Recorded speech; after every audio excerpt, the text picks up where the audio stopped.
don't want to be at this job. I need to take action to do something else. And complaining isn't going to make this journey easier on either end, whether I stay or don't stay. And that's sort of the like beautiful awareness and uncomfortable being at cause of, well, now what do I do? Especially as high functioning women, we just get into that must do, must achieve, must accomplish, have to mindset, and we forget to feel. Inputs that we're getting from our society, from our social media is really causing us anxiety. I think that we live in a world where we want more. We're told we're not good enough.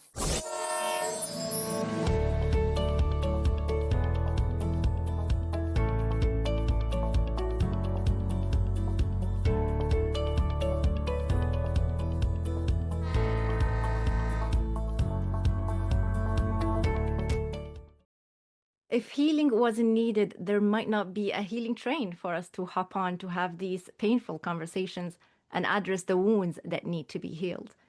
Whether we are aware of our wounds or they are suppressed or ignored, we have them. They linger in the background. They show up in triggers.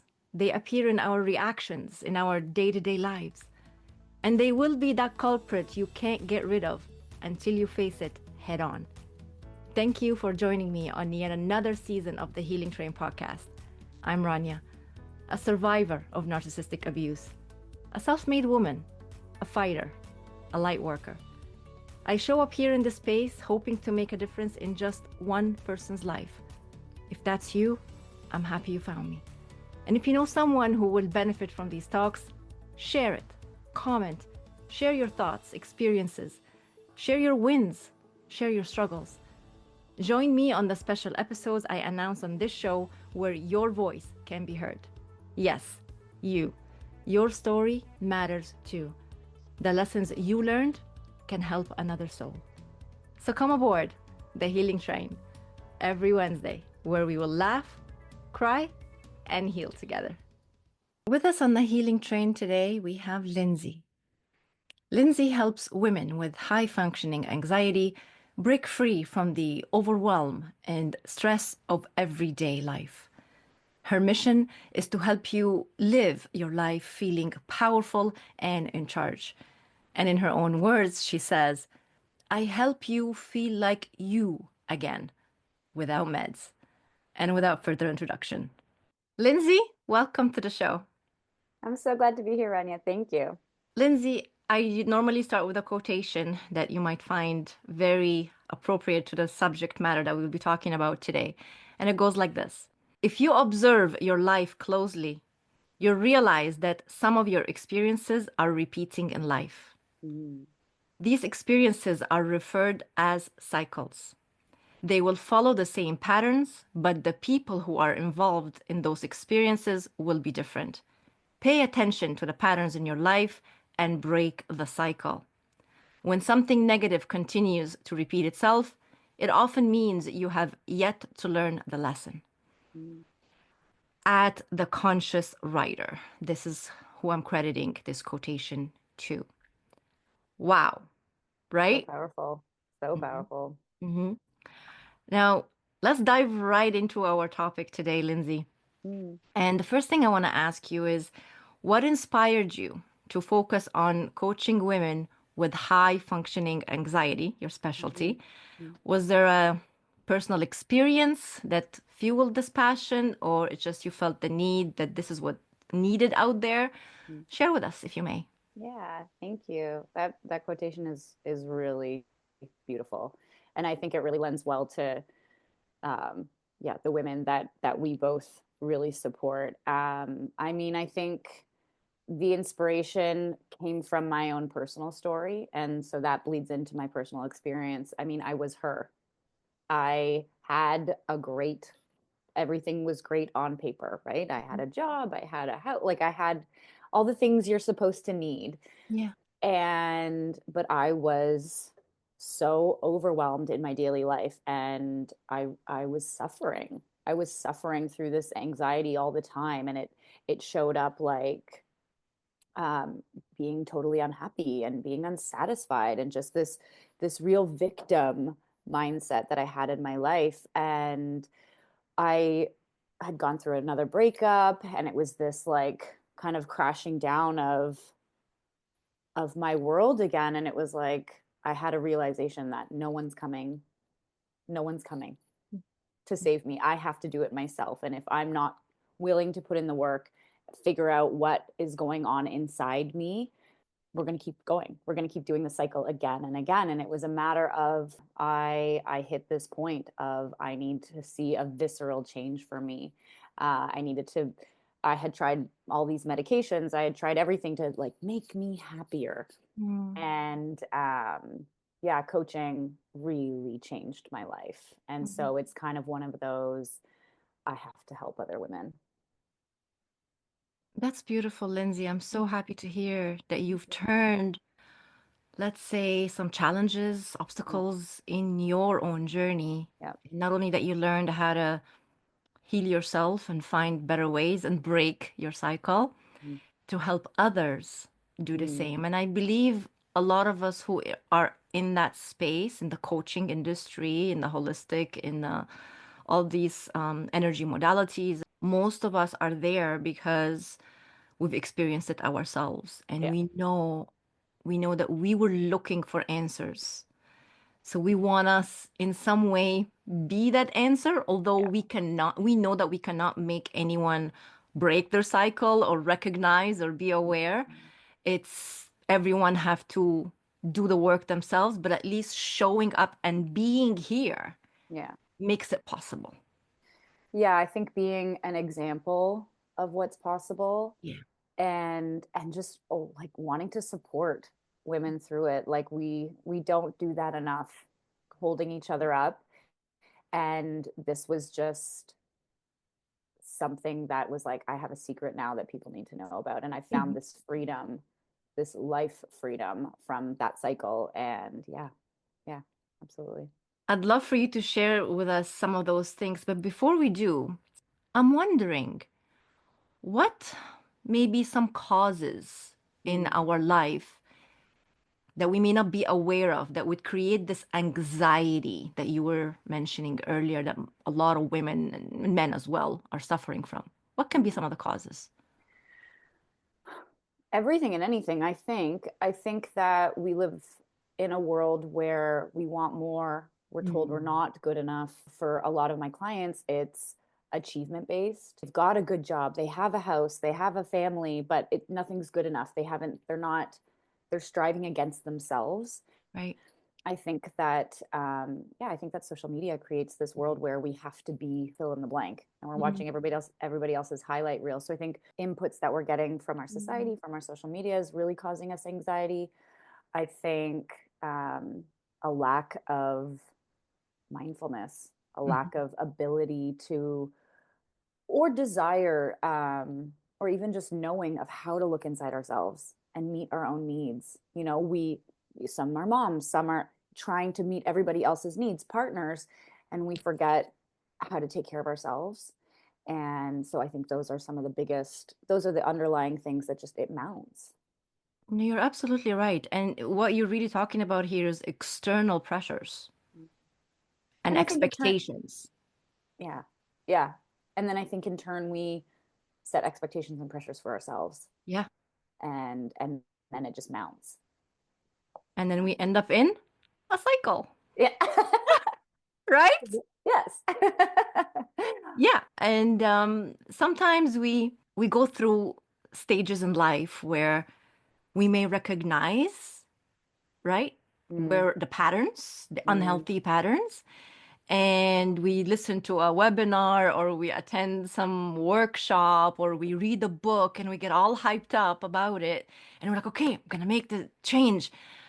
And it doesn't last. And no. then we end up back into the Hmm. cycle, Hmm. right? Well, and I think that's kind of the piece where coaching really saved Hmm. things for me, is having somebody to hold me accountable, having somebody to support me. I mean, having somebody help me see where I was putting on the pressure or holding myself back or having these sort of really negative thoughts about my life, on repeat, Hmm. Hmm. and having somebody sort of help you see the patterns. That was a really big aha moment. That's awesome. So I guess now would be the perfect time for you to share with us, if you Yeah. may, Some key techniques that you use in your work to help guide women who are looking to rediscover themselves or just going through this high functioning anxiety that you yourself experienced. Yeah. Everyone's so different. It's so vast. Everyone's needs are so different. And so I think the grounding piece for it is helping people feel again. Like we need to get, especially as high functioning women, we just get into that must do, must achieve, must accomplish, have to mindset, and we forget to feel. We're like on automatic. Yeah, on total autopilot. And so having that space to release tension and really come back into our bodies and hear what we need and what we're trying to tell ourselves is kind of the key first step. Because I think before we can get into our minds and sort of understand where some of this programming has come from, what we want our new programming to be, we need a pause. Let me sit with it. Where am I? What am I feeling now? A grace for ourselves, right? This pressure is so heavy, and I want to offer people a safe space to cry and be in those feelings of like, oh yeah, like this is the heavy part, and just get back into our bodies a little bit. And I think that, mindfulness is such a culture now, and that's beautiful. And I'm so pleased, but what does it really mean to you?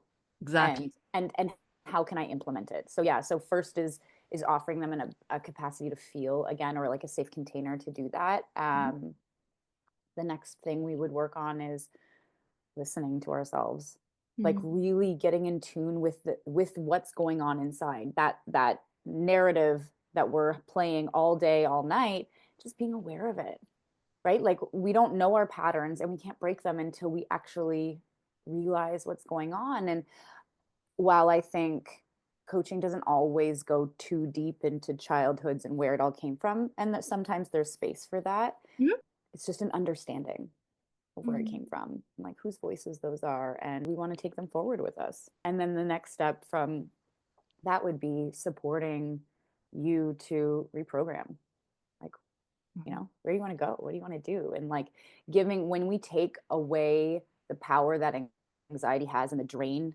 that those feelings can have on us, I mean, these women walk out on top, and they're so much more powerful when they take that power back and can use it productively for themselves. So it's pretty amazing. I just love the statement you made. Of course, everything you said is amazing, and these are great techniques. But the where did this come from? That's like a motto for me. Yeah. I use it also in my coaching, and I use it for myself. It's such a powerful question to be asked once you are in the phase of being aware. Right? So where did this come from is a huge thing. Many times we don't know why we're doing what we're doing, why we believe what we believe. Right? We become followers without realizing that we are.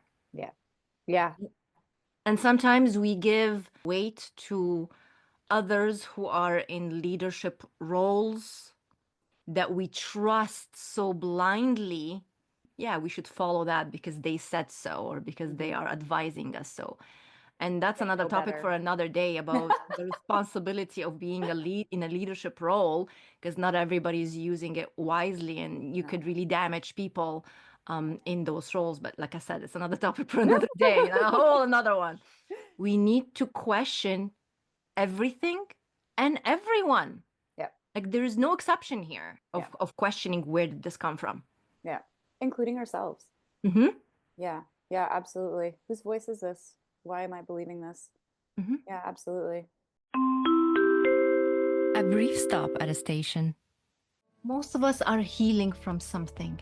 And on the Healing Train podcast, I hold space for you to heal with me. Healing from being conditioned. Now, there's a topic I want to discuss on the show, and I invite you to be on it. Share your story, share your experience, share the moment when you have lifted the blindfold and you realized, I've been conditioned. What has been the effects on your life from being conditioned? What are you doing about it now? I invite you to be part of this movement, part of this healing from our conditioning. Click the link in the comment section and follow the instructions. Your voice will be heard on this show, the Healing Train Podcast. Keep on healing you. This show is proudly sponsored by Say It Out Loud GG, led by the inspiring Judith Diaz, an avid change maker and passionate advocate for speaking up and raising awareness. The Healing Train Podcast is honored to have her support. Now let's get back to the show. From your experience, Lindsey, why do you feel, or why do you think, I should say, women settle for less? Especially when we're talking about ending up in relationships that they really shouldn't be into, careers that they end up doing, which they really don't like. Yeah. I think that it goes exactly what we were saying before. Like we've believed stories. And since we were little girls, we believe what we're told. And that's beautiful and important. And I think that sometimes that can be problematic. I mean, I have the simplest anecdote for my life that kind of like plays into this, but I was Dorothy in my school play when I was a kid. And we needed to buy Ruby slippers. And I remember, I mean, this was back before Etsy, back before Pinterest, back before any of this DIY, like, Yeah. And so I just remember my mom and I being on this hunt, and it was so like stressful. We had to find these shoes and we couldn't find red shoes, and like Amazon didn't exist. And I'm aging myself to everyone who's listening now, but I found a book in the library that had a picture of Dorothy on the front in white shoes. And I brought it home and I said, "Don't worry, Mom. Like, we can just get the white shoes. Look, I solved the problem." Dorothy never had white shoes. But what an example of somebody trying to settle and people please and find an alternative and create safety for everyone around them. And so I think that, you know, that was a lesson I taught myself. Wow. And then carried that into so many different scenarios, and like, I'll solve it, I'll fix it, it's okay. And I think that we create these beliefs and these stories and these narratives, and or we take in information from other leaders and other people, and we don't believe that we deserve that thing. And then that becomes a belief, and so we end up settling. I can't have that, it's not for me. And I am on a mission to give women their power back. Dorothy had red slippers, and you can have whatever you want. Yeah. I love that. I actually love that example. Yeah. How old I were mean, you back then when you did that? 10. Wow. Yeah. You I started mean, early, girl. well, and it's like such a, right? Like it's such an ingrained belief of like, Yeah. okay, well, and you know, positive, I was good at problem solving, you Yeah. know? At the And age of 10, you started doing that. but also, you know, that I settled. I created a scenario to settle in, and I taught myself a lesson that I needed to now break many years later. So yeah, I think that's just the greatest, for me, one of the greatest examples of how, as women and men, we create scenarios, and we believe we don't deserve it, or we can't have it, or we find the easier option. And yeah, I want to tell women you don't have to do that anymore. You're absolutely right. And I believe, if I may use the term survival mode here, we tend to get into survival mode. We just want to fit in with everybody else. We just want to survive. We don't want to rock the boat. We don't want to speak our truth because we don't want to anger somebody, because we're afraid of the consequences. How do we shift our mindset? Because that's a huge thing here. We're shifting our mindset from a survival mode to a thriving mode, if I may say. I think that we need to start to honor ourselves and find confidence in the littlest things in our daily life first. And then that starts to show up in the other ways, because it does feel really big. Life is big. Jobs are important. There's lots going on. And so when challenging and kind of, you create this cognitive dissonance for yourself of like, that's not me, but that's not what I want. And how do I? So I think that's a really hard mindset shift to take on right away. Wow, it's the end goal.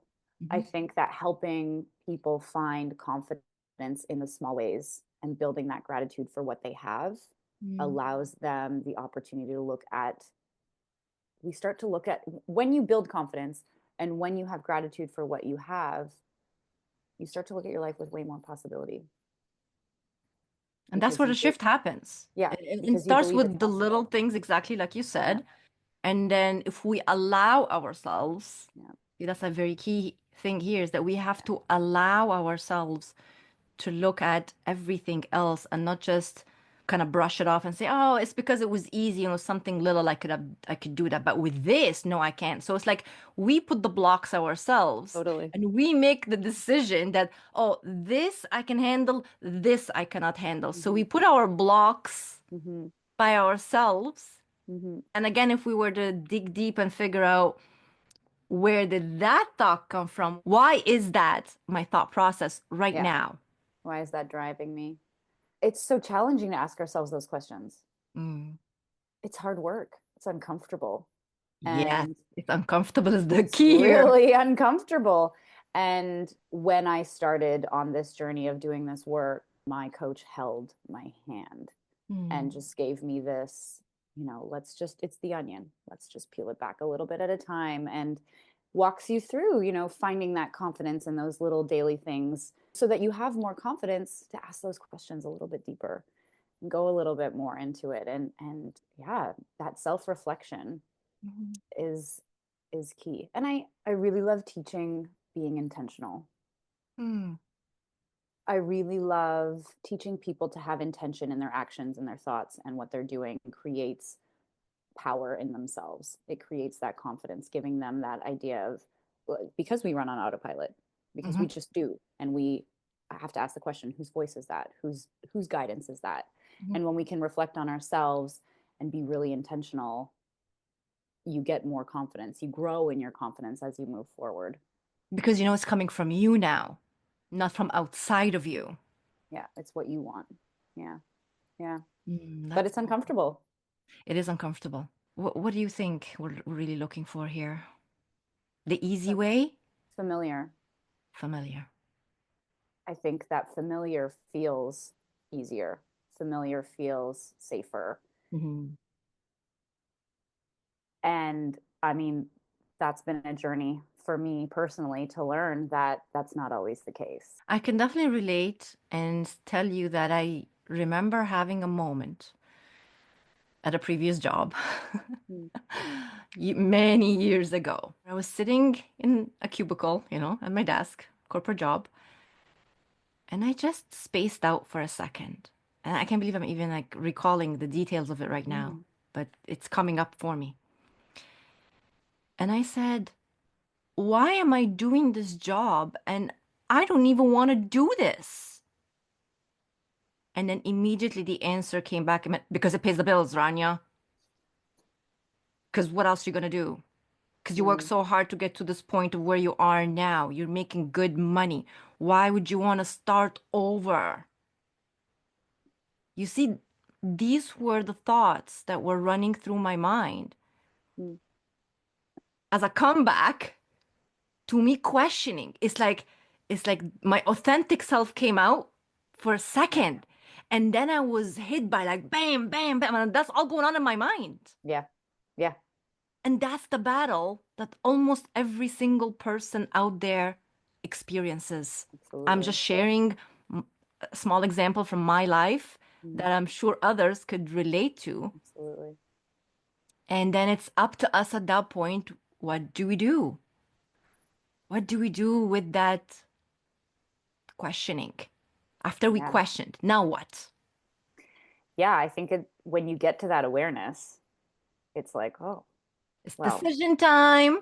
See, this is where it well, gets tricky because now that you've questioned and you see things clearly, you can't like tuck it in anymore and yeah, pretend that you don't see it. You see yeah, it. it's right in front of It's you. right in your face. So Yeah. what are you gonna do? Either you're gonna justify it and excuse it away, Mm, or put the pressure on yourself. It's decision mm-hmm. time. Let me Yeah, just share quickly before I give you a chance to respond. Sorry if I'm yeah. cutting you off. No, no, no. But I'm happy to share that shortly after that, Ooh. I resigned. Oh my goodness. Good for you. I resigned. And then from that point on, I can tell you, I've never had a corporate job again after. I've done other jobs, Sure. many other jobs that no relation to anything I do now. But that was the last corporate job I've ever done. I never accepted a cubicle ever again. Mm, I don't think we were all made to sit in little boxes. That's so powerful. I mean, so many people resonate with that story, Rania. Like they sit at work and they think, what am I doing? And then right away, it's that safety. It's paying the bills. What do you mean? It's reliable. Mhm. What else would you do? Don't chase that dream. That's silly. And I think that awareness leads me to, again, a really hard lesson I've had to learn in my life that I'm at cause, good or bad. And it's that awareness of I don't want to be at this job. I need to take action to do something else. And complaining isn't going to make this journey easier on either end, whether I stay or don't stay.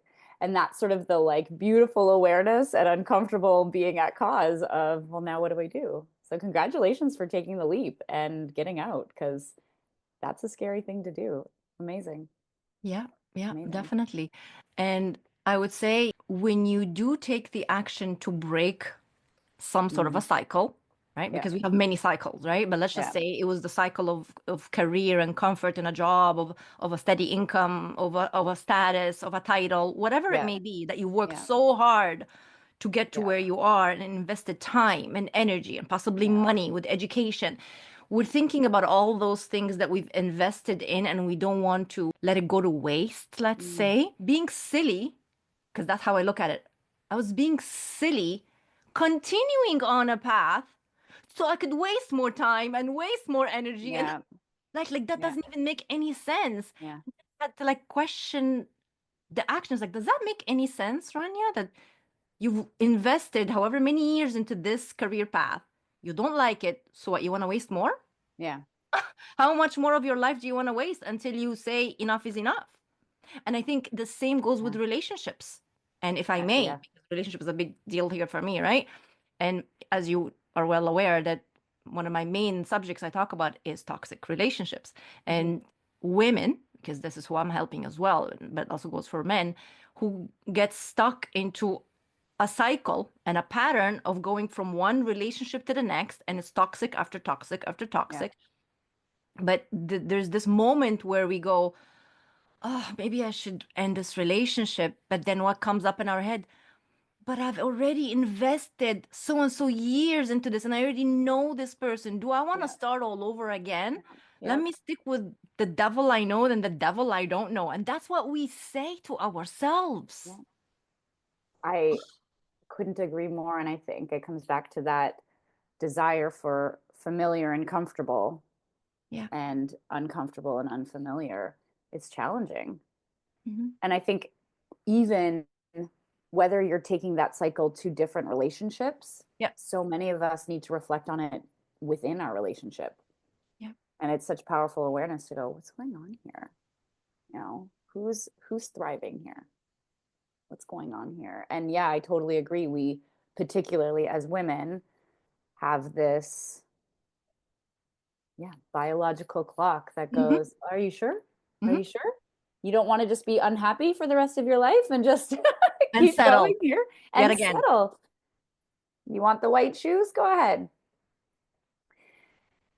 And that comes back to believing that we deserve it, that we deserve more, that we deserve to be honored and treated well. We deserve to be respected, and that goes for a romantic relationship and a work relationship and the relationship we have with ourselves. Oh, yes. Hmm.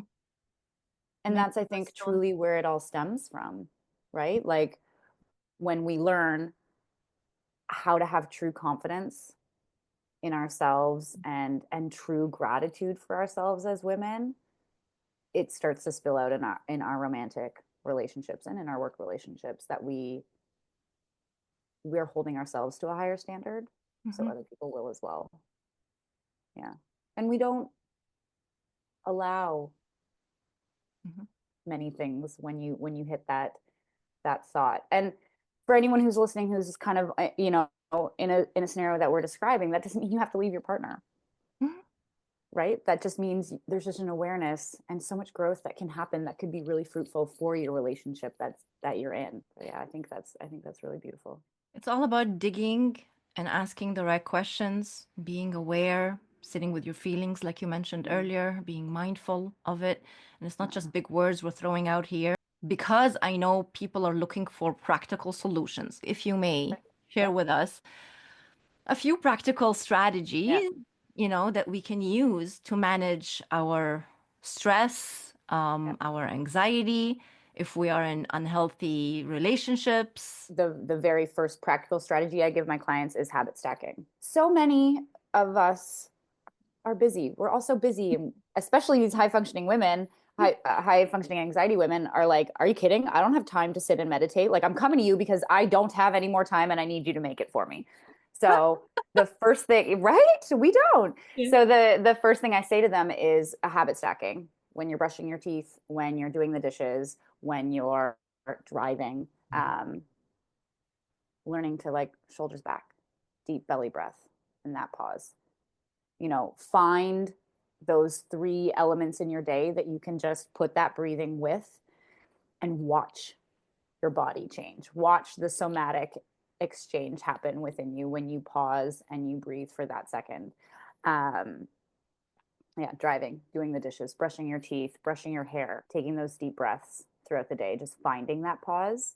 The second really practical tip is movement, preferably outside. We are animals. We need fresh air. We need sunlight. And yes, winter is dark and hard, but it feels good to get outside and breathe some fresh air. And especially if you're, you know, living and working in a cubicle and it's like, we need that fresh air. So again, people are, I don't have any time. And it's like, park your car a few minutes further down and take that extra few steps outside. Take a 5-minute walk on your lunch break. I have one client who has like now started a movement at their work of like a 10-minute walk. Everyone get up, let's go. That's awesome. And yeah, because they were just like, this has changed my life Mhm. and it absolutely needs to. So, they're paying it forward and offering this kind of community based, let's go and do this. So that's amazing. And then the third really practical tip I would say is to start to really pay attention to the things that set us off. I'm going to use the word triggers, but Mm. just starting to notice those things that really set us off. So, you're driving to work and traffic and you want to scream. Like just Mhm. in that moment, scream. Mhm. But think about the thoughts you're having. Mhm. What's driving you to scream? Mhm. And just sort of that helps us get into some of the awareness. Mhm. Scream, cry, get it out. We're not saying any of that. But just oh, okay, what's going on here? Just because I feel like so often with my clients, we are so not connected to our bodies and Mhm. it's so hard to marry the thought and the action and the response. And Yes. so when you're feeling elevated, when you're feeling anxious, when you're getting into those moments, just just really try and pause and notice where the thoughts are and what you're doing, and then bringing that back to your safe place to discuss it. These are great practical tips that we all can use today. Yeah, amazing. And on the subject of time, again, that's another topic for another day, for a whole episode. But just briefly, I will say, if you believe you don't have time, you Ugh, won't. absolutely. That's what you believe. Yeah, yeah, yeah. But if you look at time differently and realize that you are in control of your time, Hmm. Hmm. right? You can prioritize, you can take from here and put into this, or the stacking that you Yeah, mentioned, which is you're in charge of your time. This is your time. yeah, What are you going to do with it? You can do two things at the same time, whatever it is that's easy for yeah. you, I guess, or whatever resonates. And I almost guarantee that all of us have a few hours throughout the week that we spend mindlessly in Mhm. some capacity Yep. that if we really needed the time, we could find it. Yes. You can find 5 minutes. I can tell you that. I think one of the biggest misconceptions to mindfulness in this culture that we have is it looks like self-care and spa days and all Mm. this stuff. And it's like, that's beautiful. And you should do that if Yeah. that jives for you. That simple walk is self-care, or that pausing to breathe is self-care. And like pausing when you're at work, just rolling your shoulders back and taking that big belly breath, that's self-care and probably more beneficial than a facial. Making sure that you prioritize your calendar is self-care, and finding the time for the things that are important. This is a whole other rabbit hole, but I think Yeah. that we are trying to make mindfulness a consumer driven business. We're Yeah. trying to market it, and it's Yeah. like, no, no, no, we're missing it. We're missing the point here. Yeah. Yeah, I really love giving my clients like really tangible, simple, because the narrative is often, I don't have time. Mm. I'm just too busy. And we'll work with you on that thought, everyone who's listening. But That's actually the perfect time for you to share with us the type of work that you do exactly yeah, and how someone can reach you. Please yeah, do share. amazing. The floor is yours. Thank you. Yeah, I mean, I help high functioning women take their life back, take their power back. I help you decide how you want to move forward in your life and be you again. Yeah. And I'm on all the socials, on Instagram at your coach Lindsey, on TikTok at your coach Lindsey, and would love to connect with anyone who's struggling with that. Awesome. And not to worry, if you didn't catch that, everything is going to be in the show notes in the description, and you'll be able to connect with Lindsey and work with her if it resonates. Lindsey, the conversation with you is amazing, and I love all those things that came up out of nowhere. And I think we've maybe uncovered a few new episodes that we can even Yeah, come back again and definitely. we can talk about.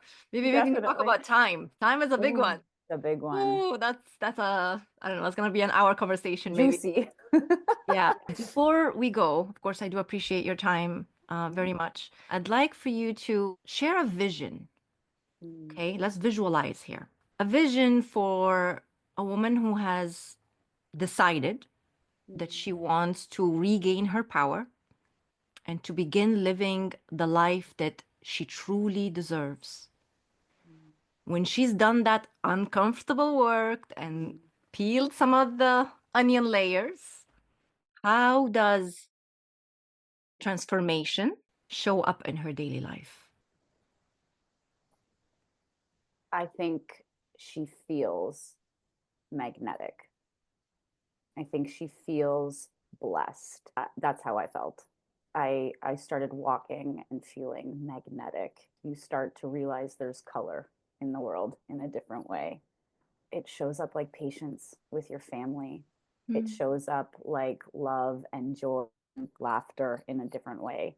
You have a new capacity to be present and look people in the eye because your brain isn't 10 other places. Mm. It shows up like less muscle ache and strain, like the physical stress on your body is lifted. It looks like more motivation for yourself and for your family. It looks like feeling like yourself again. Yeah. I love that. Yeah. I love that vision. As you were talking, I was just visualizing that. Mm, that's so beautiful. Yeah, And great question. Thank you. yeah, I think that's a key is to visualize what you want your life Mm-hmm. to be. Mm-hmm. Start feeling what that would be like Mm-hmm. when you accomplish that. It gives you the motivation and the inspiration to do the uncomfortable work Yeah. to get there, Yeah.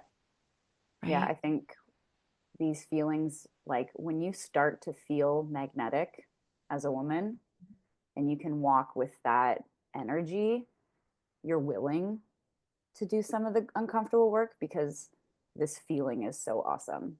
Mhm. And yeah, like walking proud and blessed feels way better. Oh, I'm all relaxed now. So beautiful. Yeah, what a great question. Thank you. Lindsey, thank you so much Mm, again for this beautiful conversation. I mhm. hope that there's some value here for someone Yeah. who is struggling. And if you want to reach out and work with Lindsey, it resonates what she's talking about, please do reach out to her. She would be gentle, she promises. Or not, I don't know. Always, That's your always, always, decide. always. Oh, amazing. All right. Rania, this has been amazing. Thank you so much for this time. What a great conversation and just so lovely to see you. Before you hop off the train, If something in today's ride stirred something in you, don't keep it to yourself. Share this episode with someone who needs it. Hit follow and subscribe so you don't miss what's coming next. Want to dive deeper or have a topic you'd love us to explore? I'm all ears. Drop your questions, thoughts, or suggestions. We're in this healing journey together, and your voice matters here. Just drop a message to guest@healingtrain.ca. I am listening. And until next time, keep on healing you and keep riding with me on the healing train.